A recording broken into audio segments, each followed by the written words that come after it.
Oke, selamat malam kepada rekan-rekan saya. So, kita akan mulakan perbincangan dari saat ini. Topik yang kita akan bincangkan ialah falsafah ekonomi tentang isu inflasi. Kita akan memulakan perbincangan dari Pak Vidya. Silakan. Okey, saya Pawitra. Saya ingin beri maksud inflasi. Inflasi bermaksud suatu kenaikan dalam tingkat harga umum barangan dan perkhidmatan dalam sesebuah ekonomi dari semasa ke semasa. Dengan peningkatan tingkat harga umum, setiap unit mata wang cuma dapat membeli barangan dan perkhidmatan dalam jumlah yang kurang daripada sebelumnya. Oleh itu, inflasi juga mencerminkan penurunan dalam kuasa beli wang, iaitu satu kehilangan nilai sebenar dalam medium pertukaran dalaman dan unit akaun dalam sesebuah ekonomi.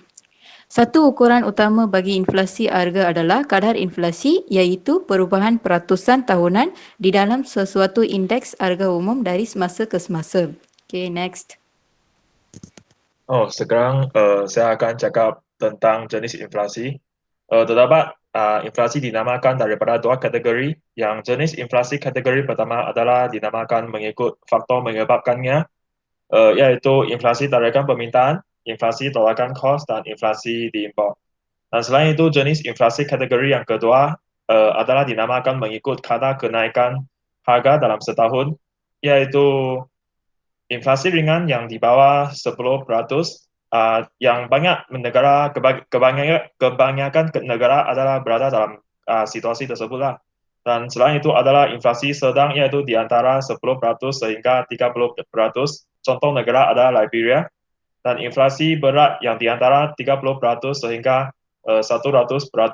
Contoh negara adalah South Sudan dan Argentina.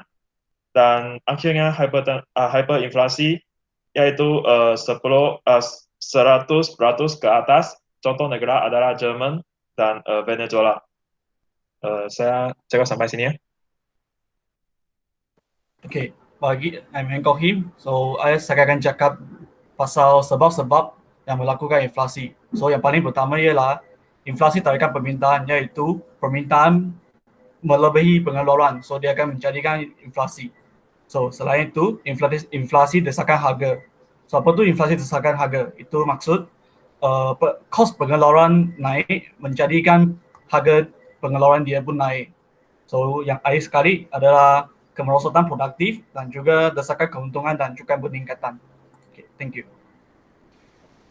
Saya Anjoji, bahagian saya ialah sejarah inflasi di Malaysia antara tahun 1970 hingga tahun 2020. Saya dapati ada 4 episod inflasi yang tinggi, iaitu pertengahan tahun 1970, awal tahun 1980, tahun 1990 dan lewat tahun 2000. Ya, yang itu sampai bahagian saya. Saya Jasmine Tan Singging. Terhadap maklumat yang saya dapat, terutama inflasi banyak memberikan kesan negatif kepada ekonomi dan penduduk sebuah negara. Kadar inflasi yang tinggi akan meningkatkan kos hidup rakyat dan mengurangkan taraf hidup mereka.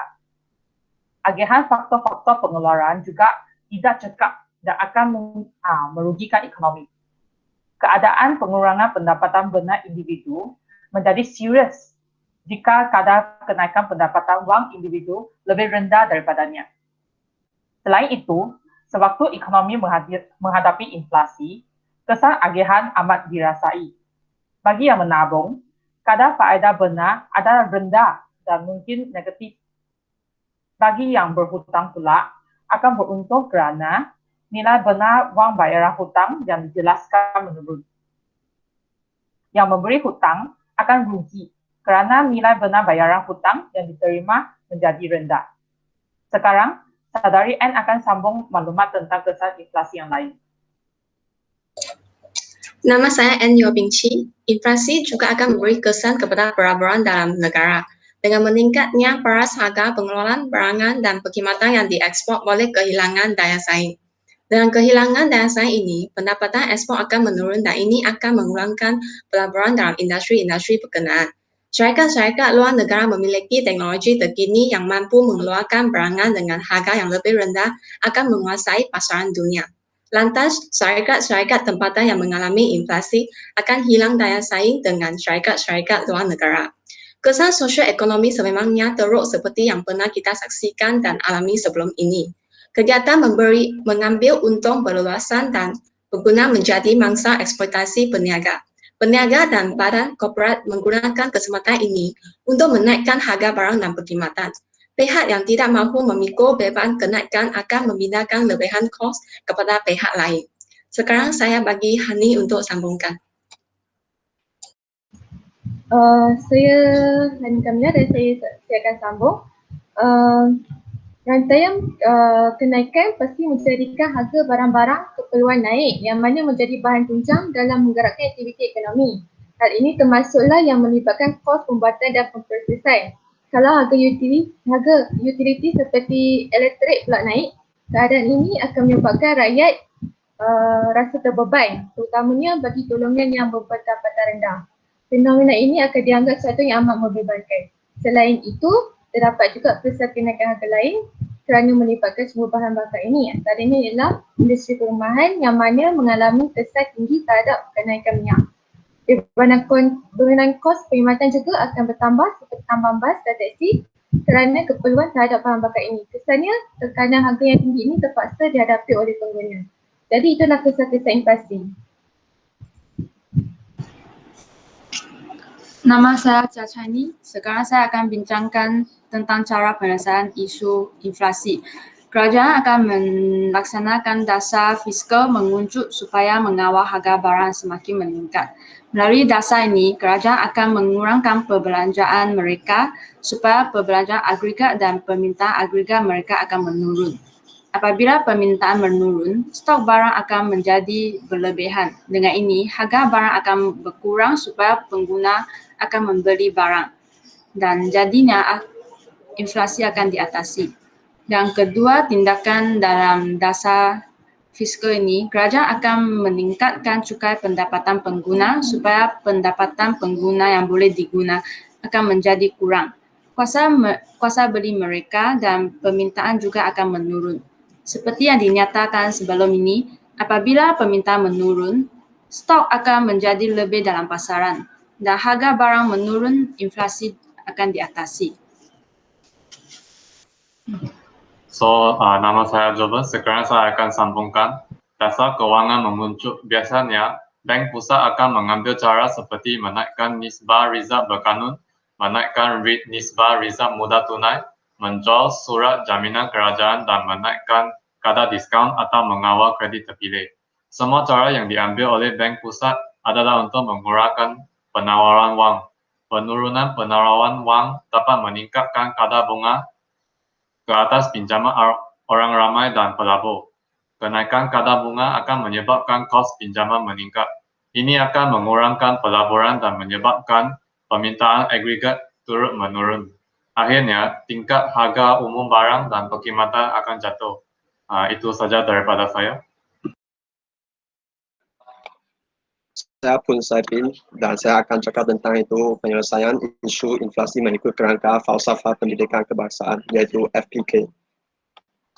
Seperti yang kita tahu, FPK ini bertujuan untuk melahirkan insan yang mempunyai kemahiran tertentu untuk mengisikan jawatan di pasaran buruh serta membentukkan insan yang seimbang dari segi jasmani, emosi, rohani, dan intelek, yaitu jeri. Untuk menyelesaikan isu inflasi mengikut kerangka FPK, saya rasa langkah pertama yang perlu diambil dahulu ialah kerajaan haruslah menghantar pemuda-pemudi untuk menuntut ilmu di institusi-institusi pendidikan seperti di sekolah dan universiti. Jika insan-insan yang dilahirkan tersebut mempunyai kemahiran yang berguna, mereka akan mendapat pekerjaan yang baik. Pekerjaan yang baik akan membawa gaji yang lumayan kepada mereka. Andaikan semua insan tersebut mendapat pekerjaan yang baik dan bergaji tinggi, jika berlakunya inflasi, yaitu tingkat harga umum bagi barangan dan perkhidmatan meningkat secara berterusan dan tidak terbatas di negara kita, mereka masih boleh menggunakan kemahiran dan pemikiran mereka untuk memperuntukkan gaji mereka dalam aktiviti menabung dan melakukan perbelanjaan yang bijak. Jika insan-insan tersebut mengambil langkah ini, isu inflasi dapat dikawal disebabkan oleh kebijaksanaan dalam perbelanjaan yang menyebabkan permintaan agregat dan permintaan barangan dan perkhidmatan sentiasa kurang daripada penawaran barangan dan perkhidmatan. Sebagai contoh, mereka tidak akan mencetuskan pembelian panik iaitu panic buying semasa sesuatu perkara yang buruk berlaku. So saya ada soalan sini untuk bincangkanlah. So dalam dunia inflasi ini, Anda rasakan bank-bank haruslah kutip balik hutang-hutang untuk keuntungan bank ataupun melonggarkan syarat pemulangan hutang kepada orang yang pinjam hutang. Pada pandangan saya, bank sepatutnya tidak mengkutip balik semua hutang-hutang itu, tapi walau bagaimanapun kalau mereka nak kutip balik dengan syarat melonggarkan syarat-syarat yang meminjamkan wang yang lebih, sebab ekonomi itu satu mesin.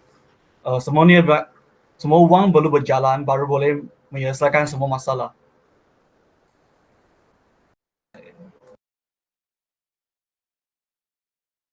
Saya pun setuju dengan pendapat dia lah, kerana pada masa sekarang iaitu pandemik COVID-19 dan menyebabkan keadaan ekonomi sekarang yang tidak stabil dan semua orang tidak mempunyai itu yang cukup untuk kehidupan harian. So maka cara bank untuk melonggarkan syarat hutang dapat lebih sesuai dalam keadaan sekarang. So masih ada pandangan yang lain tak?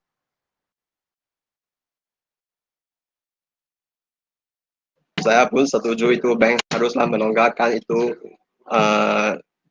kredit itu melonggarkan syarat pemulangan lah, kerana kita pun tahu masa sekarang itu pandemik COVID-19, semua pun tak ada duit, saya pun tak ada duit. So sama dengan orang lain lah, mereka pun tak ada duit lah.